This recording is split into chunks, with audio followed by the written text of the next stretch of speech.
holding the right hand of my husband's corpse. I realized the man in the coffin was his twin brother, and the man nearby in a scholar's row, embracing and comforting his sister-in-law, was my supposedly dead husband. I was shocked that, for the sake of love, he would willingly give up his title and status. Little did I know, he had planned everything, waiting to inherit both branches, seizing both women and power. What a pity. But even the best laid plans can fail. He didn't know I was already 2 months pregnant, since he didn't want his title and status. Then he could enjoy the life of a lesser branch. I had joyfully left the palace, ready to tell my husband about my pregnancy, only to see the estate draped in white mourning cloth. The steward was in tears, stumbling toward my palanquin. My lady, the heir. The heir has passed away. My world spun. My maid, Shu, quickly supported my arm. Your Highness, please be careful. I couldn't care about anything else, and stumbled into the mansion. The mourning hall was set up in the ancestral shrine. The entire estate was shrouded in grief. A pitch-black coffin rested in the center, surrounded by white candles and mourning flowers. The man lying inside the coffin was shockingly the same man who smiled and bid me farewell this morning. Husband, I cried out and threw myself at the coffin, unable to believe it. I picked up his right hand, wanting to feel his warmth one last time, but I instantly froze. The calluses on this hand were clearly on the fingertips. Those are left from holding a pen. But my husband was a master swordsman. His calluses were on his palms. My mind felt as if struck by lightning.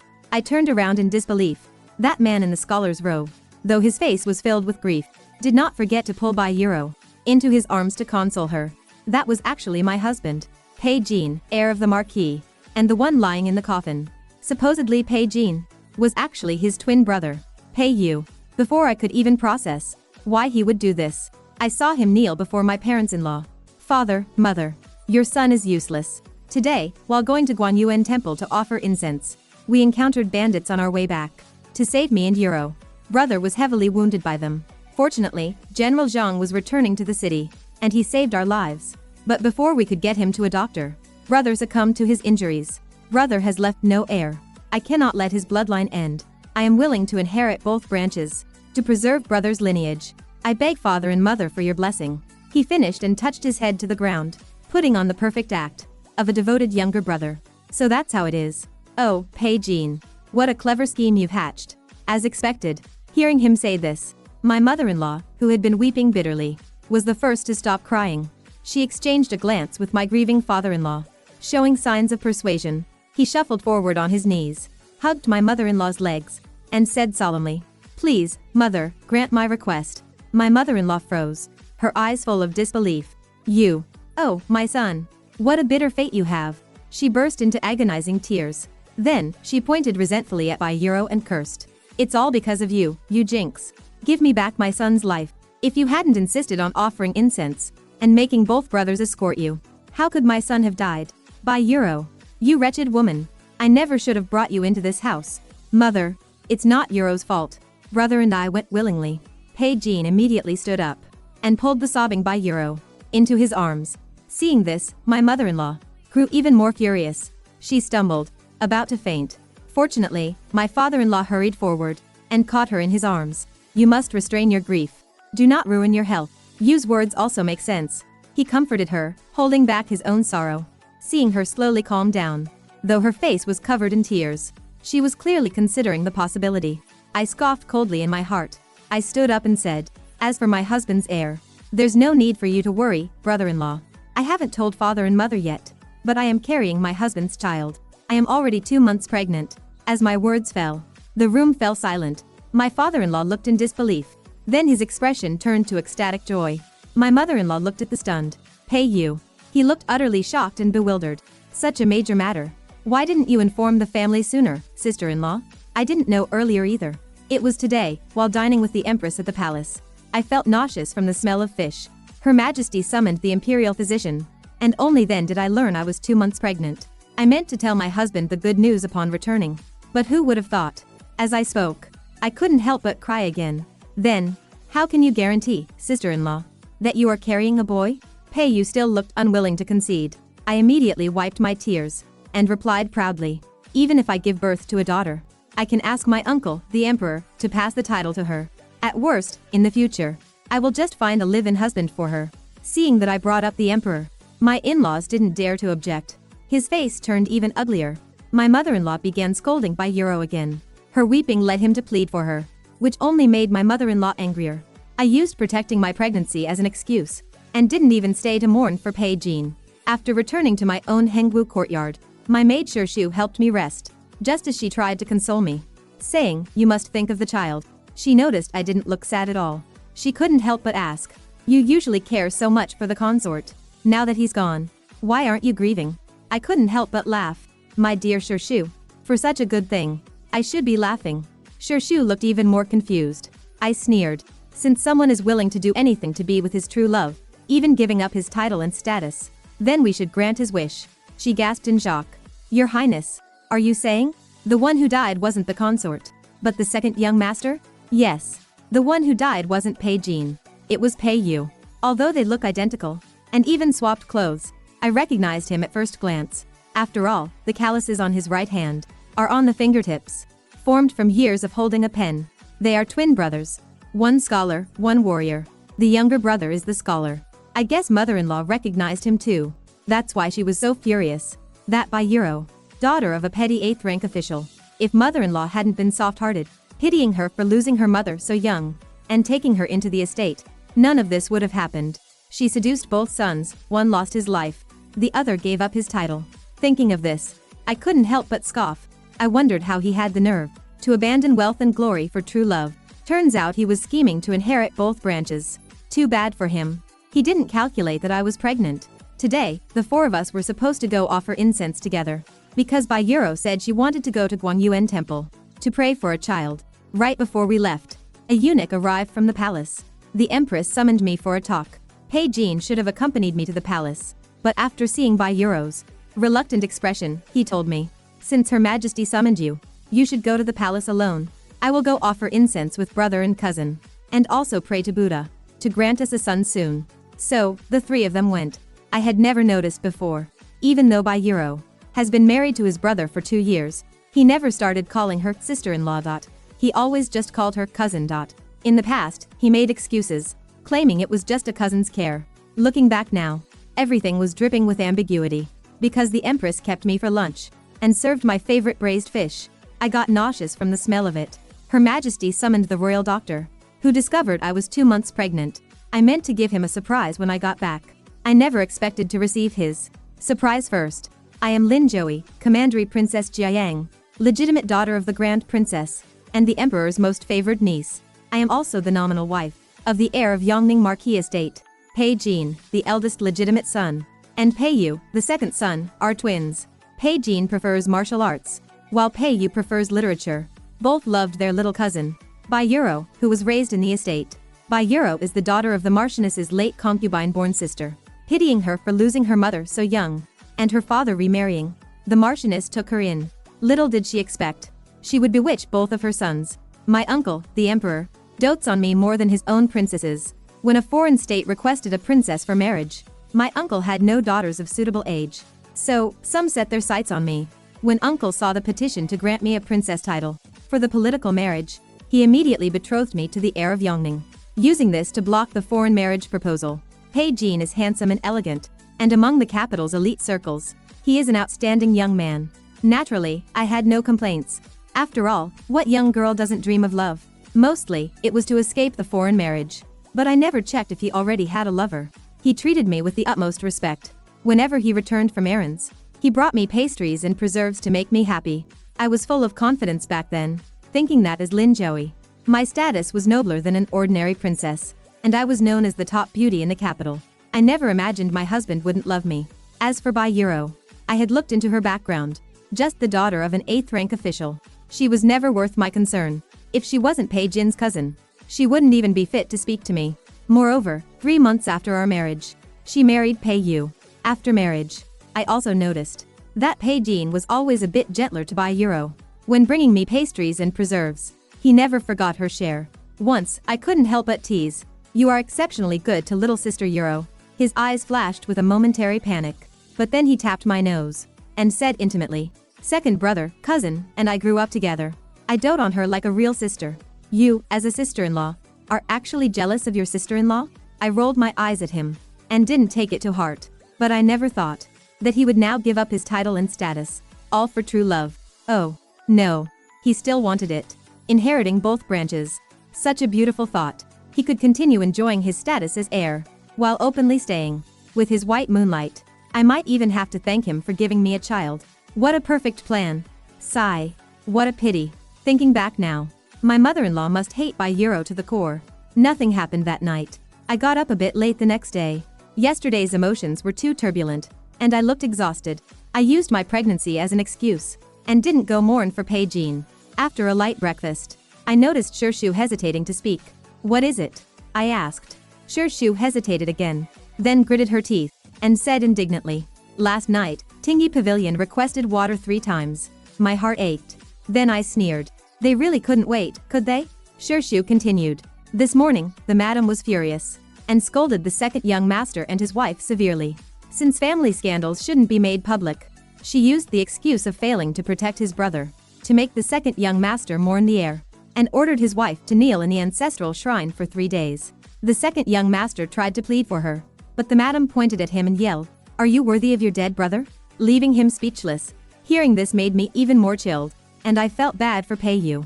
I just wonder if he knew that his good brother slept with his wife 3 times, on their own bed, on the very day he died. Would he be so angry he'd burst out of his coffin and come back to life? Shu, let's go. We should also go offer incense to the heir. Dressed in mourning clothes, I led the way to the mourning hall. Entering the hall, I lit 3 sticks of incense and placed them in the burner, then turned to look at the kneeling Pei Yu.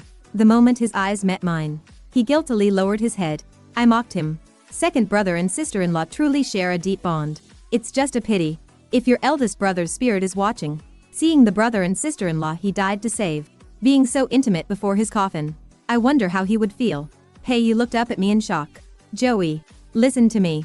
How dare you? Pei Yu, who gave you the right to call me by my given name? I scolded sharply. Your Highness. Sister-in-law, please listen to me. He scrambled to explain. No need for explanations. Do you dare to stand before the heir and say you have never wronged him? I stared at him coldly. He didn't dare meet my gaze, and finally lowered his head in silence. Since you don't respect us as your elder brother and sister-in-law, from now on, our 2 branches have nothing to do with each other.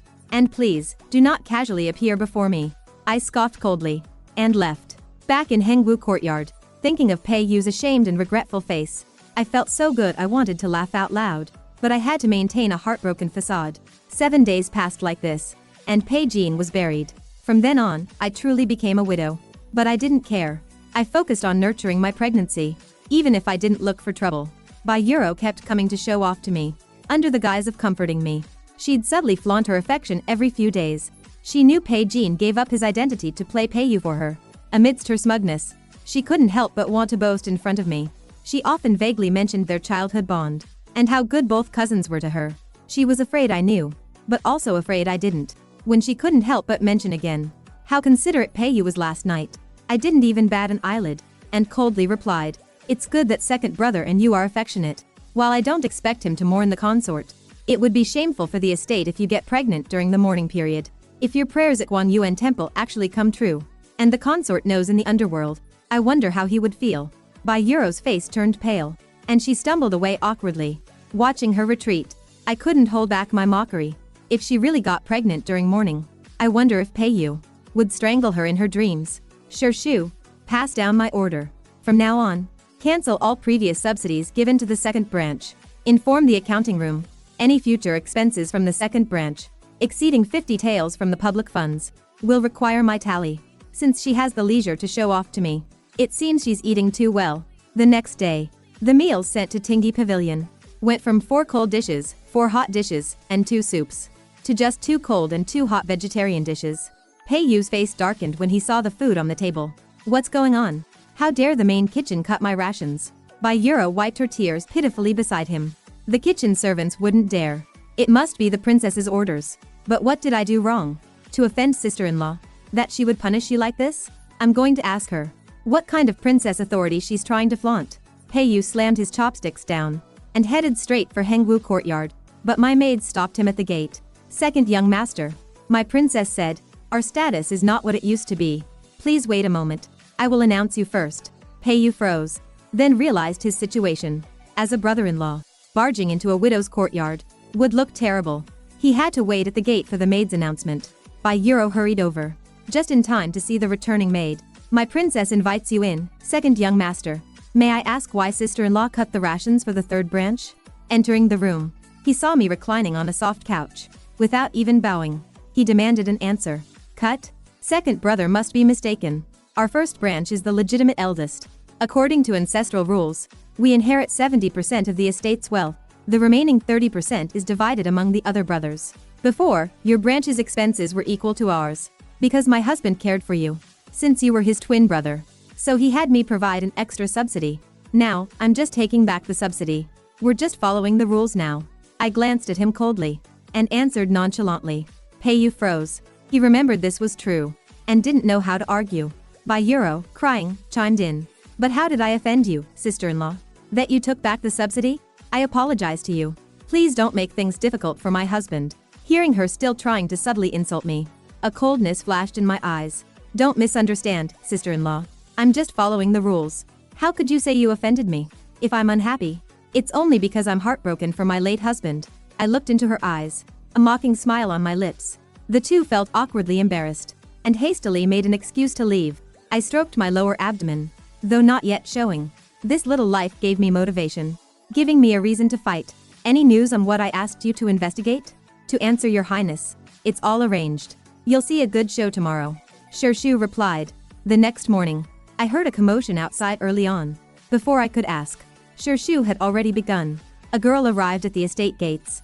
Her name is Heir, a high-class courtesan from Hongxiu brothel. She says she's carrying the second young master's child. She bought her own freedom to seek refuge with him. The madam has already called her to the main hall. Oh, this is a good show. We can't miss this. Looking intrigued, I took my maids to the main hall. My mother-in-law sat at the head of the hall. A young woman knelt before her. Pei Yu and Bai Euro stood nearby.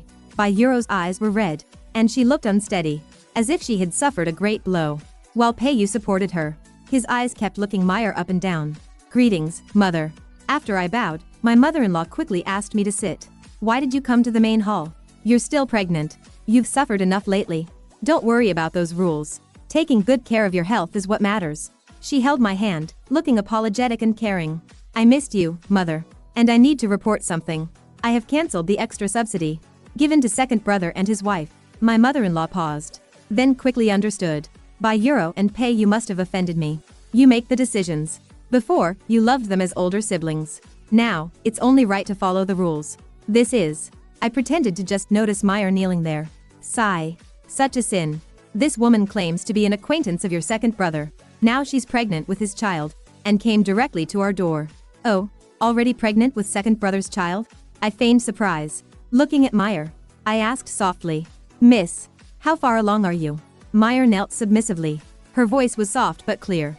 To answer your highness, the child is almost 2 months along. Hearing this, Bai Euro swayed, almost fainting.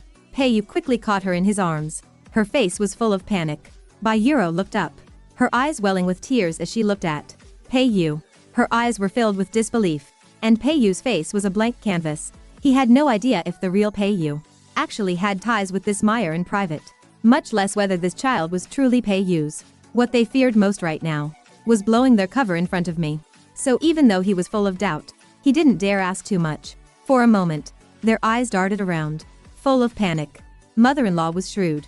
She saw right through the situation at a glance. She instantly realized that the child in Heir's womb was very likely her real second son, Pei Yu's only bloodline. Pei Yu was dead. If this child were lost, the second branch would truly have no heir. At that moment, she cast aside her anger, slammed the table, and said grimly, since she carries the Marquis estate's bloodline, we cannot let our flesh and blood wander outside. Ewer, take her as your concubine. But since we are still in mourning, we cannot have a grand ceremony. Just take her to your Tinggi pavilion, and settle her in nicely. Bai Euro was entirely unwilling, but mother-in-law had made the final decision. As a daughter-in-law, what could she do? What's more, Pei Yu's face hadn't shown a shred of reluctance. There was even a hint of undetectable curiosity. This made her resentment and grievance even stronger, but she could only grit her teeth and swallow it. From then on, Tinggi Pavilion became completely lively. Although Heir came from the Hongxiu brothel, she was highly manipulative. Not only was she beautiful, she was also incredibly observant and sweet-talking. Every day, facing Pei Yu, she put on a sorrowful and deeply affectionate act. She would detail her memories of her beautiful times with Pei Yu. The details she mentioned, like Pei Yu's love for osmanthus cake, how he pursed his lips when writing, or even how his cuffs always had a tiny embroidered orchid, were absolutely flawless. Hearing these details, Pei Yu grew increasingly suspicious. Yet he felt these actions were exactly like his romantic younger brother's style. He couldn't tell if she was telling the truth or not. Furthermore, Meyer was so gentle and submissive. Compared to Baijuro's spoiled arrogance, it was a completely different kind of charm. For a moment, he was genuinely moved. While playing along, he couldn't help but care for Meyer a bit more. Meyer's schemes left Baijuro miles behind. In just a few days, she had Pei Yu wrapped around her finger. He frequently stayed over in her room.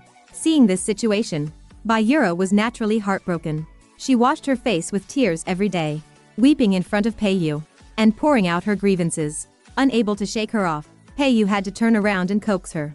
As a result, he was caught trying to please both sides. But this only deepened the conflict in Tingyi Pavilion. One day, I was sitting in the warm pavilion of Ruijin Hall, playing with a mutton-fat jade Rui scepter. A faint smile played on my lips. The silver thread charcoal burned in the pavilion, making it warm and cozy.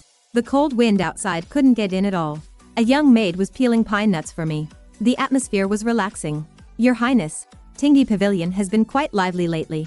Shu came in carrying a cup of hot tea, and reported with a smile. Baijuro and concubine Meyer are fighting fiercely every day. Yesterday, concubine Meyer merely wore a pink dress. Baijuro accused her of wearing bright colors during mourning, calling it treasonous. She forced the servants to cut the dress to pieces. The two started arguing right then and there. They shattered several vases in Tingyi Pavilion. I smiled faintly, my fingertips caressing the patterns on the jade Rui. How amusing. It seems second sister-in-law has lost her patience. Your Highness. The second young madam went to pay respects to the madam again. Another young maid softly reported. From the looks of it, she wants the madam to back her up and punish concubine Meyer. I absent-mindedly stroked the jade Rui and said lightly, "Oh, she knows how to find a patron." However, mother-in-law won't side with her. After all, what concubine Meyer is carrying is recognized by mother-in-law as the second young master's only bloodline. Baijuro's place in mother-in-law's heart was already lost because of Pei Yu's death. Now that Meyer is pregnant, mother-in-law will naturally favor Meyer. Baijuro going to mother-in-law to complain is just asking for a snub. As expected, it didn't take long before the maid who went to spy on the main hall rushed back to report. Your Highness, you guessed right. She cried and complained to the madam, saying concubine Meyer is arrogant from being favored and disrespects her as the main wife. As a result, she was harshly scolded by the madam. The madam said she can't tolerate a concubine's child and lacks the grace of a main wife. She even told her to go back and reflect on her actions. She returned to Tingyi Pavilion with red eyes. She must be furious inside. Hearing this, my smile deepened. Baijuro has always been spoiled. When has she ever suffered such a grievance? Being reprimanded by mother-in-law. She definitely won't let it go. I bet she won't last 3 days before finding a chance to get back at Meyer. Just as I expected, early on the third day, when Shu came in holding freshly picked magnolia flowers, I was by the window embroidering tiger head shoes for my baby. The silver needle wove through the red silk, embroidering a lifelike tiger head. Your Highness, there's an uproar over at Tingyi Pavilion. Shu's voice carried a hint of urgency and an undetectable trace of excitement. The silver needle in my hand paused. I looked up and asked, "Oh, what happened?" The second young madam used the excuse that concubine Meyer lacks manners this morning and made her kneel on the flagstones in Tingyi Pavilion to teach her the rules. She claimed she was teaching her how to serve ink and brush. She ended up kneeling for 2 whole hours. Shu reported. It rained yesterday, so the flagstones are still damp and cold. Concubine Meyer is pregnant. How could she endure such torment? I heard that by the end, she couldn't even stand up. I slowly bit off the gold thread and placed the half-embroidered tiger shoe aside. I said calmly, "Second sister-in-law is quite impatient. This concubine has only been here a few days, and she's already eager to flex her authority as the main wife. But she forgot. Concubine Meyer is carrying a child. Mother-in-law treats her like a treasure. Tormenting her like this, she's going to burn herself." Before my words even fell, a flurry of hurried footsteps echoed outside, along with the panicked shouts of maids. Mother-in-law's servant, Nanny Lu, rushed in frantically. Her face was pale. She said anxiously, "This is bad. Madam Heir. Concubine Meyer is bleeding." The madam asks you to come over immediately. Oh, I raised an eyebrow. I had expected this. But on the surface, I pretended to be shocked. How could this happen? Quick, help me over there. Without delay, I held Shurshu's hand and hurried towards Tingyi Pavilion. Just as we reached the courtyard gate, I smelled a faint scent of blood. The courtyard was in total chaos. The servants were scrambling around, not even having time to clean up the broken porcelain on the floor. Entering Meyer's room, I saw Meyer with a deathly pale face, curled up on the brocade-covered couch. Her brows were tightly knit, her forehead covered in cold sweat. On the plain mattress beneath her, a large, glaring patch of crimson had spread. It was a shocking sight. Pei Yu stood by the folding screen. His face was livid. He clenched his fists until they cracked. The heartache in his eyes was almost overflowing. This didn't look like an act. After all, if this child were lost, the second branch would truly have no heir. And he, Pei Yu, would lose a crucial crutch. My grandchild. Mother-in-law stumbled into the room. She grabbed Meyer's hand and reached with trembling hands to touch her sweaty forehead. Seeing that glaring patch of crimson, her tears instantly fell. She turned her head to look at the bystander, a pale-faced Euro. She raised her hand and delivered a resounding slap. Slap. With that sound, the slap echoed sharply in the quiet room. Even the thrush under the corridor was startled into fluttering its wings and flying away. Euro was stunned by the slap. The pearl hairpin at her temple, smash, fell to the ground and snapped into 3 pieces. Pearls scattered all over the floor. Mother. Euro held her cheek, her eyes filled with disbelief. She was on the verge of weeping. I just wanted to teach her the rules. Only what? Mother-in-law pointed at her nose, hand trembling. She was shaking with pure rage. Do you think I don't know what you're scheming? Euro, you are so vicious. She is carrying yours flesh and blood, the root of our Marquis estate. How dare you be so ruthless to her? Do you want the second branch to die out? Pei Yu also stepped forward. The veins on his forehead throbbed. The hand gripping Euro's wrist almost crushed her bones. His eyes were filled with disappointment and rage. You have disappointed me too much. You knew she was pregnant. How could you mistreat her so cruelly? He forcefully swallowed the rest of his sentence. If this child were lost, his scheme to use the second branch's identity to seize the family fortune would face another major obstacle. His neck turned bright red from suppressed anger. It terrified Euro into shivering and crying. She repeatedly defended herself. Husband, I really just wanted to establish the rules. I didn't know she would bleed. How could mother-in-law listen to her excuses? She slammed her teacup heavily onto the table. The Billua Conti splashed out, soaking half of the Suzhou embroidery table runner. She stood up, her face livid, and said grimly, "Pass down my order. From today onwards, concubine Meyer is elevated to noble concubine. Her monthly allowance is doubled. Have the main kitchen stew tonics and deliver them to her daily, so she can recuperate well. As for Lady Bai," she coldly swept her gaze over Euro's pale face, her eyes full of disgust. "You are grounded for 3 months, and must copy the lessons for women 100 times. Without my order, you are not to step half a pace out of Tingyi Pavilion." Euro slumped to the ground, her face covered in tears, but she dared not say another word. I heard that after Euro was grounded, she returned to her room and smashed an entire set of Celadon teaware. The flying porcelain shards scratched the back of Pei Yu's hand when he came to console her, causing it to bleed profusely. Pei Yu was already frustrated, and after this incident, he was burning with anger. He threw off her hand and stormed off. That very night, he stayed in Meyer's room, watching over her without leaving her side. When Shurshu recounted these events to me, I was looking through the estate's account books under the lamp. I made marks on the ledger with a red brush, circling and noting all the unreasonable expenses. "Guess what, Your Highness?" Shurshu held back a laugh while massaging my shoulders. "Today, before dawn even broke, someone tried to sneak into the heir's old study in the dark. He was stopped by the old servant women. We posted outside. Guess who it was?" I glanced up at her and said lightly, "Other than Pei Yu? Who else could it be?" Pei Jin was used to a life of luxury. Now that the third branch's rations were reduced, if he even wanted to spend a few dozen taels of silver, he had to present my tally.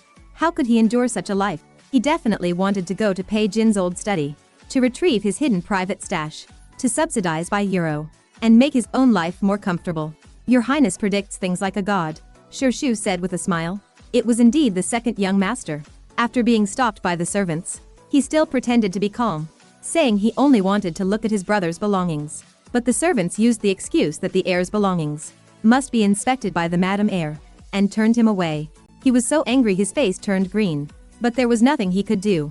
I burst out, laughing, and set my red brush aside. It seems his little treasury is hidden in the study. Since he is so anxious, then I'll just keep this private stash for him. Early the next morning, I took Shu and a few capable maids straight to Pei Jin's old study. I had already changed the lock on the study door. I took out the key, opened the door, and said grimly, "Search. Search carefully. Do not miss a single corner." The 4 main maids were all quick and efficient. They immediately split up and began rummaging through chests and cabinets, the books on the shelves, the brushes, ink, paper, and inkstones on the desk. Even the gaps in the table legs were all thoroughly checked. Before long, a maid found something on the top shelf, hidden inside a copy of Jingguan Jingyao. It was a small red sandalwood box. Upon opening it, inside lay banknotes worth 50,000 taels of silver, deeds for 3 storefront properties, and 200 acres of fertile land, all under Pei Jin's name. Looking at these things, my face broke into a wide smile, but I sneered inwardly. Pei Jin had hidden this quite deeply. This private stash of money must have taken years to accumulate. Now, it all benefits me and my unborn child. Holding the red sandalwood box, I went personally to the main house to pay respects to mother-in-law. Coincidentally, Pei Yu and Bai Euro were also there. Since Bai Euro was grounded, she must have been specially summoned by mother-in-law. However, she still had unfaded tear tracks on her face, looking incredibly pitiful. "Joey, what brings you here today? And what's with the box?" Mother-in-law saw me walking in with a smile, and couldn't help but ask. There was a hint of confusion in her eyes. "Mother, you don't know." I feigned pleasant surprise, placing the red sandalwood box on the table. Today, I was sorting through the heir's belongings, so our unborn child could have some keepsakes. And inside a hidden compartment of a book in the study, I found a private stash the heir left for the child. He must have been saving it for the child all along, but simply didn't have time to tell me. As I spoke, my face was filled with a sweet smile, as if I had truly found my husband's loving gift for our child. I completely ignored the 3 people across from me, Pei Yu, Bai Euro, and mother-in-law. After hearing this news, their faces turned extremely ugly. Those 50,000 taels of silver, shops, and land were originally Pei Jin's private stash, but now they had become the heir's inheritance left for his child. They didn't even have room to argue. After all, it was found in Pei Jin's study and registered under Pei Jin's name. Since they belong to Jiner, naturally, they are meant for your unborn child. Mother-in-law gave 2 dry laughs. Her smile was somewhat forced, but she still quickly smiled to reassure me. "Keep them safe for him. This is Jiner's loving intention." "Then I thank you, mother." I curtsied, smiling with pure sincerity. "I will definitely keep them safe for my unborn child. After all, this is a gift from his late father, a token of his love. I cannot fail the heir's painstaking efforts." As my words fell, Pei Yu's face turned as black as the bottom of a pot. Bai Euro bit her lip, her eyes filled with resentment and malice, but she dared not show it. She could only grip her handkerchief tightly. Back in Hengwu courtyard, I took the hot tea Shu handed me, took a sip, and said nonchalantly, "Oh, right. Tomorrow, clean up the west courtyard. Sweep and clean it thoroughly, and change it to fresh bedding." Say that out of sympathy for concubine Meyer's miscarriage, and because Tingyi Pavilion is too noisy and crowded, I'm having her move to the west courtyard alone to recuperate. Assign 2 attentive maids to serve her. Shu's eyes lit up. She immediately understood my intent, and replied with a smile, "This servant will arrange it right away." Putting Meyer in the west courtyard, far away from Tingyi Pavilion, not only makes me look like a caring legitimate sister-in-law, but also completely separates Bai Euro and Meyer, making it impossible for them to fight even if they wanted to. More importantly, it forces Pei Yu to run between 2 places, running him ragged.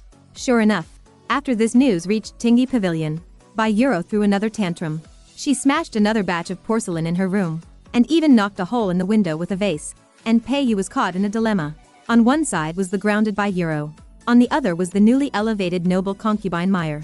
Now settled separately, he shuttled daily between Tingyi Pavilion and the west courtyard, so busy his feet barely touched the ground. The weariness on his face grew heavier by the day. He no longer had the composure from when he first impersonated Pei Yu. As the days passed by, my belly grew larger. Moving around gradually became inconvenient. Nowadays, I mostly reclined on the soft couch, listening to young maids tell me amusing gossip from the estate, while nurturing my pregnancy.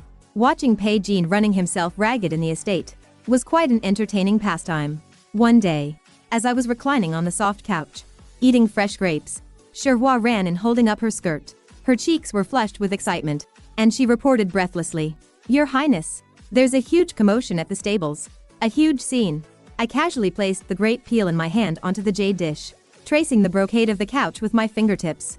I said calmly. Oh, is it the heir's horse, Dark Cloud stepping on snow? Pei Jin had a beloved, fiery steed, named Dark Cloud stepping on snow. It was pitch black all over, with only its four hooves being snow white. He had tamed it himself at the age of 16. It had an extremely fierce temper. Besides Pei Jin, no one else could even get close to it. Even Pei Yu had been kicked and injured by it before. Exactly. Sherhua stomped her foot, gesturing excitedly. Who knows what got into that beast today? But the moment it saw the second young master, it went crazy. It reared up on its hooves trying to kick him, for stable hands couldn't even hold the reins. A huge piece of the second young master's robe was torn off. His hair is all messed up. And now he's throwing a fit by the stables, cursing at all the stable hands. I burst out, laughing, almost spitting out the grape in my mouth. It startled the parrot in the corridor into flapping its wings and squawking non-stop. This Dark Cloud stepping on snow is highly intelligent and extremely loyal to its master. Even if Pei Jin had assumed Pei Yu's identity and changed his clothes and appearance, his scent and aura couldn't fool this fiery steed. Now, having his cover blown in public by his own mount is entirely his own fault. Let's go take a look. My interest was piqued. Supported by Shershu's hand, I slowly stood up and headed in the direction of the stables. Turning past the winding corridor, I could hear the horses neighing tearing through the air from afar. The sound was furious and violent, unmistakably the cry of Dark Cloud stepping on snow. Getting closer, I saw Dark Cloud stepping on snow, chained to a hitching post with several heavy iron chains. Its mane stood on end, covered in bits of grass. Its front hooves continuously pawed at the ground, scratching several white marks into the flagstones. Its eyes were full of hostility, glaring aggressively at the nearby Pei Yu. Several stable hands frantically pulled on the reins. Their faces were filled with panic. Who knows what's wrong with this beast today? It went crazy the moment it saw you. It's never like this usually. Pei Yu stood 10 paces away. The hem of his white brocade robe was heavily torn, exposing the cyan inner lining. His hair was disheveled from dodging the hooves, and there was a shallow scratch on his forehead. His face looked uglier than horse dung. He had gripped his riding crop so hard it snapped in two. He threw it onto the ground. Second brother, what sort of play is this? Supporting my waist, I slowly approached, a hint of mockery in my tone. Are you trying to tame horses like your older brother? It's just that Dark Cloud stepping on snow has a fierce temper. When your brother tamed it, it took him quite a lot of effort. Second brother is a delicate scholar. Be careful not to hurt your bones. Supporting my lower back, I slowly approached, my tone carrying a hint of mockery. Seeing me arrive, the anger on Pei Yu's face slightly faded, though a trace of hostility remained.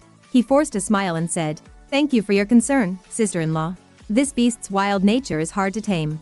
Perhaps it was startled today, which is why it's acting like this." Before he could finish his words, Dark Cloud stepping on snow suddenly reared up, letting out a deafening neigh. Its massive hoof narrowly grazed past his ear, kicking up a strong gust of wind. It scared him into stumbling back several steps, nearly falling over. I looked at the beast's large, glaring eyes, staring straight at Pei Jin, filled with disdain and fury. I suddenly recalled a proverb from Western merchants. A legendary steed can distinguish the true from the false. It seems Dark Cloud stepping on snow also saw through Pei Jin's hypocrisy and deceit, which is why it treated him this way. If you ask me, animals are far more honest than people, I said calmly, taking a handful of alfalfa from Sherhua. I slowly walked up to Dark Cloud stepping on snow. Strangely enough, the horse that was just throwing a wild tantrum instantly calmed down. Upon seeing the grass in my hand, it lowered its head and docilely ate the grass from my palm. The hostility in its eyes largely dissipated, and it even gently nudged the back of my hand with its head, as if seeking affection. I gently stroked its mane, then looked up at the livid face of Pei Yu, and said calmly, "Since it doesn't recognize you, it's safer for you to take a palanquin from now on, second brother. Don't come near the stables again. If you really get injured by it, the loss won't be worth the gain." Pei Yu gritted his teeth, bowed stiffly, and losing all desire to stay, turned and left in a huff. He even forgot to pick up his broken riding crop. Watching his retreating figure, the smile on my lips deepened. This was just a minor punishment. The truly exciting part was yet to come. As my due date approached, my mother, the Grand Princess, sent 4 experienced midwives early on to move into the estate. They stayed in Hengwu courtyard, on standby at all times. Her Majesty the Empress also dispatched a deputy director and 2 capable imperial physicians from the imperial hospital to stay in a side courtyard, ensuring my delivery would be completely safe. Everyone in the Marquis estate became incredibly cautious because of the child in my womb. They even walked with light footsteps. Finally, on a day with endless autumn rain, I went into labor. The abdominal pains came in tighter and tighter waves, hurting so much I was drenched in cold sweat, nearly fainting. The 4 midwives stayed by my side, constantly guiding me to push. The imperial physicians were also on hand, ready to handle any emergencies. I suffered for a full 24 hours, from dawn until late at night, just when I felt I couldn't hold on any longer. A loud, clear baby's cry pierced the silence of the estate. He's born. It's a big, plump boy. The midwife held the flushed newborn, reporting the news with a beaming smile. I lay paralyzed on the bed, completely drained of strength, but as I looked at that tiny infant, my eyes were filled with tenderness. My son, the rightful eldest legitimate grandson of the Yongning Marquis estate. When the news reached the palace, my uncle, the emperor, was overjoyed. Royal rewards flowed into the estate like water. Gold, silver, and jewels. Silks and satins. Rare medicinal herbs. They were innumerable. Even the crown prince sent a solid gold longevity lock. I knew in my heart that the emperor was backing me up, silently warning everyone else in the estate not to plot against me and my child. Otherwise, they would make an enemy of the royal family. We smoothly passed the baby's first month. His features had filled out nicely. Fair and chubby. He was incredibly adorable. His features were 70% similar to Pei Jin's, but with an added touch of softness. On this day, Shu came in holding a red sandalwood box and reported, "Your Highness, the 3rd young master sent someone to deliver this, saying it's a 1-month gift for his nephew." I raised an eyebrow and had Shu open the box. Inside lay a mutton fat jade longevity lock, exquisitely carved. It was quite a fine piece, but underneath the lock was a gold-sprinkled note with 4 large characters written on it. "May you live 100 years. I picked up the note and held it to the candlelight to closely examine the bold, flowing handwriting. The strokes were sharp and majestic. It was exactly Pei Jin's usual calligraphy style. It didn't look anything like Pei Yu's delicate and neat regular script. Looking at that handwriting, I laughed so hard I nearly knocked over my teacup. Pei Jin must have been so anxious that he forgot he is now Pei Yu, and needed to imitate Pei Yu's handwriting. With such carelessness, how could he achieve anything great? The next day, during my routine visit to the main courtyard, I purposely folded that gold-sprinkled note and handed it to mother-in-law, saying with a smile, "Look, mother, second brother's handwriting is gaining more of his older brother's character. The strokes are sharp, looking 70% similar to the heir's handwriting. They truly are blood-related brothers. Even their handwriting is so alike." Mother-in-law took the note, and upon seeing the handwriting, her expression instantly changed. She gently stroked the paper with her fingertips, a flash of doubt and scrutiny in her eyes. Bai Euro, sitting nearby, trembled so violently that the teacup in her hand, clang, slammed against the table. The cherry-red tea splashed out, soaking the hem of her apricot skirt. She didn't even notice. Her eyes filled with sheer panic. Pei Yu stood at the side, his face as pale as paper. His Adam's apple bobbed up and down. He opened his mouth, but couldn't utter a single word. Cold sweat ran down his temples, dampening his collar. He never expected that a momentary lapse in attention would expose him through his handwriting. They are blood-related brothers after all. Even their handwriting is so alike.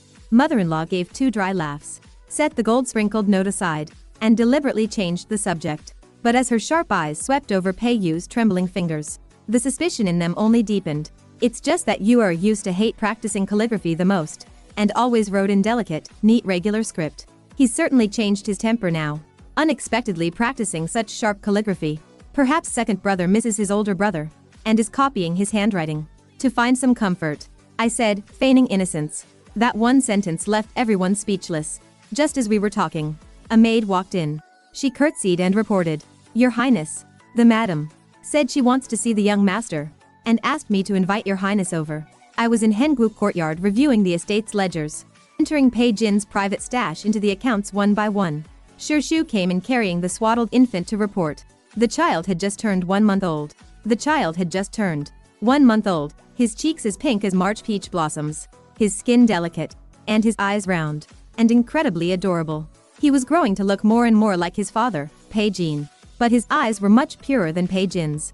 I adjusted my collar, took the child, held him in my arms, and said calmly, "It's about time I went to pay my respects to mother anyway." Let's go. Carrying the child, I walked to the corridor of the main courtyard. Before entering, I heard suppressed sobbing from inside, along with mother-in-law's low sighs. I slowed my steps and looked through the carved lattice window.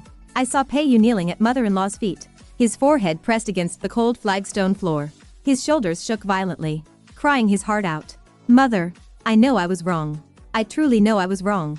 Please help me win back Zhaoyi's heart. I beg you. Mother-in-law sat above him, gripping her prayer beads until they cracked. Finally, she smashed them fiercely onto Pei Yu's back, and angrily yelled, "You bastard, now you know you were wrong? When you were putting on this act, why didn't you consider the consequences? Do you know that by doing this, you not only ruined Yor, and ruined by Euro, but you also ruined Zhaoyi, and ruined the Marquis estate? Now that Zhaoyi has given birth to Jin'er's child, you still want to win back her heart? That is purely wishful thinking." I deliberately walked heavily on the flagstone path, making crisp sounds with my footsteps. The commotion inside stopped instantly. As I entered, Pei Yu had already hastily stood up. His eyes were red, with wet tear tracks still on his face. He purposely turned his back to me, straightening his clothes. Mother-in-law also reined in her anger, forced a smile, and waved at me. "Zhaoyi is here. Come quickly. Let grandmother hold my good grandson." I walked over with the baby and handed him to mother-in-law. She carefully took the child, her face full of affection. She gently teased him, murmuring softly, "Good boy. So cute. Quick, say daddy." Saying this, she actually gestured for Pei Yu to come closer. A flash of anticipation crossed Pei Yu's eyes, and he immediately leaned in, reaching out a finger to gently touch the baby's cheek. Right before his finger could touch my child, all the blood in my body rushed to my head. I snatched the child back from mother-in-law's arms, shielding him in my embrace. I glared ice-cold at Pei Yu and scolded sharply. "Second brother-in-law, you are quite out of line. My husband may be dead, but he is still this child's biological father, the heir of this Marquis estate. Not just anyone can be his father. Do you even deserve to?" Pei Yu's hand hung in midair. He stood completely frozen. The anticipation on his face instantly turned into awkward embarrassment. The teacup in mother-in-law's hand also crashed to the floor with a clatter, shattering into pieces. Tea splashed everywhere. "Zhaoyi, you." Mother-in-law tried to speak, but was cut off by my icy glare. Pei Yu's Adam's apple bobbed. Fine cold sweat beaded on his forehead beneath his jade crown. He forced himself to explain. "Sister-in-law, you misunderstand. Brother passed away suddenly. The child has no father to guide him, which is truly pitiful. I merely wish to care for the child on brother's behalf, so he won't lack a father's love." What a touching display of brotherhood. What a noble excuse to care for the child. I sneered, my voice bone-chilling, carrying a biting coldness. Your brother's bones aren't even cold. Yet someone was right behind his morning hall, making merry with his sister-in-law, calling for water 3 times in one night. With such morals, how could you possibly guide my son? How are you fit to be his father? My words were piercing, mercilessly exposing his dark secrets. "Zhaoyi," mother-in-law sharply reprimanded me. Her face had turned pale. She was afraid I'd say something even worse, ruining the Marquis estate's reputation if word got out. Pei Yu's handsome face flushed bright red. His fingers cracked as he clenched them in his sleeves. His eyes were full of shame and fury. Yet he had no way to refute it, because everything I said was the absolute truth. Just then, mother-in-law suddenly clutched her chest. She swayed and fell backward. The maids cried out and swarmed over, scrambling to support her. I watched coldly, observing this little performance, my heart completely undisturbed. Pei Jin wanted to use her illness to soften my heart, but he forgot. I, Lin Zhaoyi, am by no means a soft-hearted person. Pei Yu scrambled to help mother-in-law, but amidst the chaos, he took advantage of the distraction and grabbed my sleeve. He lowered his voice, his tone filled with viciousness and threat. "Lin Zhaoyi, will you only be satisfied when you've driven this family to death?"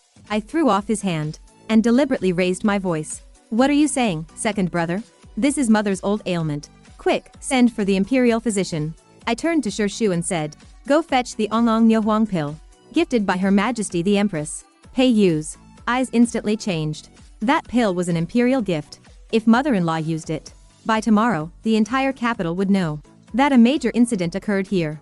No, there's no need. Mother-in-law suddenly caught her breath. "It's an old ailment. I'll be fine after a rest." I turned and left with my child, leaving behind a meaningful remark. "Rest assured, mother, I will raise the heir well, and teach him who his true family is." Hearing the sound of porcelain shattering inside, a cold sneer crept up my lips. Since Pei Jin was so desperate to reclaim his position as heir, then I should make him understand. Some things, once lost, can never be taken back. Shu whispered in my ear. The madam secretly pinched her own philtrum just now. Returning to Hengwu courtyard, I had people secretly monitor by Euro's courtyard. Your Highness, the third young madam is pregnant. When Shu lifted the curtain, I was embroidering tiger head shoes for my child. The silver needle paused at my fingertips, pricking out a drop of blood. He actually managed to get her pregnant during morning. The good news from Tingyi Pavilion sprouted wings, spreading across the estate in less than half a day. When I went to the main courtyard to pay my respects, Bai Euro was leaning against Pei Yu, her delicate fingers caressing her flat stomach. Congratulations, second brother. I smiled brighter than the begonias outside. Now mother can finally rest easy. Mother-in-law was indeed beaming, repeatedly ordering the kitchen to stew tonics. However, announcing a pregnancy during morning will inevitably invite gossip about our estate. Mother-in-law's smile instantly froze. Bai Euro's face turned pale. Why must you be so aggressive, sister-in-law? He smiled, but his eyes were ice cold. I sneered. They realized they could have more than one child. Pei Jin played a brilliant move, but unfortunately, he miscalculated one thing. At the third watch of the night, I draped a cloak over my shoulders, taking a small enamel box from a hidden compartment. Moonlight filtered through the window, illuminating the glowing powder inside. Your Highness, are you really? Shu's voice trembled. Don't worry. I pinched the powder and chuckled. It's just enough to make our young master mildly ill. 3 days later, the child indeed developed a high fever. I submitted a token to the palace overnight. The deputy director rushed over with 2 physicians. While the estate was in utter chaos, I personally led a search of the wet nurse's room. In a hidden compartment by her bed, we indeed found a porcelain vial of poison. I tucked the vial into my sleeve, a flash of coldness in my eyes. Speak. Who ordered you to harm your master? The wet nurse slumped, trembling like a leaf. The second young master said, if the young master is gone, his son would be. The gasps of the imperial physicians were exceptionally clear. With red eyes, I handed the confession to the Marchioness. She fainted immediately after reading it. 3 days later was the anniversary of Pei Jin's faked death. Over this past year, I had been waiting for this exact opportunity, not only to seek justice for the deceased Pei Yu, but to completely eradicate this hidden danger. Now the evidence was irrefutable. It was time to close the net. The anniversary finally arrived. The estate held a memorial service. I purposely invited my mother to attend, along with half the nobility of the capital. Bai Euro, dressed in plainclothes, followed. Pei Yu, behind. Her lower abdomen was already slightly showing. Today, besides mourning my late husband, I stood in the center of the hall, my voice clear and bright. I also invite you all to bear witness. As soon as I said this, the entire hall was shocked. Pei Yu's wine cup clattered to the ground. Bai Euro's face turned deathly pale. Mother-in-law was about to speak, but I raised my hand to stop her. A year ago, someone faked his death and deceived the world. I slowly stood up and took the small porcelain vial from my sleeve. And someone even dared to plot against royal blood. Zhaoyi, Pei Yu, jumped to his feet, a flash of panic in his eyes. Pei Jin, your little play is over. I smiled coldly. Did you think I didn't know about your faked death? Or about you bribing the wet nurse to use poison? Shu brought forth a red sandalwood box. Inside lay the wet nurse's signed confession. And Pei Jin's private seal. This is impossible. Jin's seal was clearly. The hall erupted in an uproar. Pei Jin's face looked like death. Ah, Zhaoyi, listen to my explanation. Guards, arrest this traitor who deceived the emperor. Before my words even faded, the sound of gongs clearing the way echoed outside. Imperial guards filed in. The leading eunuch unfurled a bright yellow imperial edict. By the grace of heaven, the emperor decrees, Pei Jin, heir of Yongning Marquis, has committed treason. He is hereby stripped of his title and exiled 3,000 miles away. The emperor's furious edict arrived even faster than expected. Bai Euro knelt before mother-in-law, crying and pleading, kowtowing until her forehead bled. Mother, she tugged at the Marchioness's hem. I beg you, please, for the sake of the child. Jin, shut up. Shut up. The Marchioness threw her off. How dare you? Old madam. Meyer suddenly rushed out and knelt down. This servant has an important matter to report. She shook open an erotic painting. The 2 intimately intertwined figures in it were shockingly Bai Euro and a mansion guard. The bastard in this wench's belly, Meyer sneered, belongs to the captain of the guards. Bai Euro lunged at Meyer like a madwoman, but was swiftly pinned down by the older servants. Mother-in-law trembled with absolute fury. Force feed her the medicine. 3 days later, News of Bai Yuro's death by illness spread across the estate. I sat in the main hall of Hengwu courtyard, watching my in-laws personally place the heir's golden seal on my son's swaddle. Your Highness, Meyer knelt beneath the steps. Please let this servant leave the estate. I rubbed my jade rui scepter. You have rendered a great merit. This servant dares not claim credit. Her forehead touched the blue bricks. I only beg for my life. I suddenly remembered her under the osmanthus tree that day. Her golden hairpin swaying and clinking. Go. I tossed her a pouch of gold leaves, and never returned to the capital.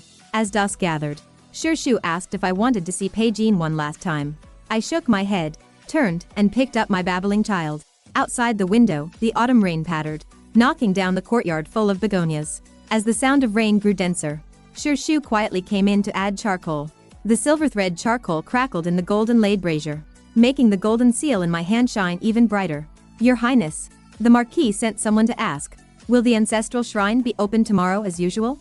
My fingertips brushed over the fierce Swanee beast on the seal. Yes. I looked up and caught a glimpse of myself in the bronze mirror. The tassels of my golden phoenix hairpin swayed gently. Have the tailoring room make the heir's ceremonial robes overnight. Just as Shu was about to withdraw, I suddenly remembered something. Wait. Go to the storeroom and fetch the jade longevity lock. The one from the recent tributes. Does your Highness want the heir to wear it into the shrine? I gazed at the begonias knocked down by the rain outside. Incense smoke curled through the ancestral shrine. My in-laws were already seated at the head. When I stepped over the threshold with my child in my arms, the elders' murmurs abruptly stopped. The Marquis personally recorded the heir's name into the royal genealogy book. Mother-in-law tied the family heirloom jade pendant around the child's waist. Just as the ceremony finished, a sudden commotion erupted outside. The steward rushed in, panicking. My lord, an envoy from the palace is here. The decree-reading eunuch unfurled the bright yellow silk, and everyone in the room dropped to their knees. It turned out my uncle, the emperor, not only approved the petition for my child to inherit the title, but also granted him the title of Lord of Chang'an. This was an honor reserved only for princes. As I kowtowed in gratitude, I heard my parents-in-law gasp quietly, taking the edict. Its heavy weight made me dazed for a moment. On the way back to my courtyard, Shu whispered to me that he was escorted out of the city before dawn. I nodded. Suddenly, I saw Meyer standing by the side gate with a bundle. She curtsied to me from afar, wearing plain clothes and a wooden hairpin. She had lost all her former glamour. I signaled the guards to let her pass. She took one last look at the estate's vermilion doors, and got into the carriage without looking back. That night, I had a dream. I dreamed of Pei Jin standing in the snow in shackles, while Bai Yuro, dressed in red, waved to him from under a plum blossom tree. When I woke up, the pillow was cold. Outside the window, the waning moon hung like a hook. 3 days later, while sorting through Pei Jin's old belongings, Shu found a journal at the bottom of a chest. Inside, it detailed every secret rendezvous he had with Bai Yuro. But on the last page, it read, "The sachet Zhaoyi gave me today has crooked stitches." I sneered and tossed the journal into the brazier. The flames instantly shot up. The character you was barely visible in the ashes, before being torn to shreds by the wind. Soon, it was the child's 100-day banquet. My mother, the Grand Princess, brought gifts from various estates, arriving in a grand procession. During the banquet, someone brought up Pei Jin, saying he tried to escape on the way to exile, and the guards broke his legs. Serves him right. My mother spat disdainfully. She turned to tease the baby. Our little Lord of Chang'an is 10,000 times better than that scumbag. I smiled and poured wine for the guests. From the corner of my eye, I saw mother-in-law secretly wiping her tears.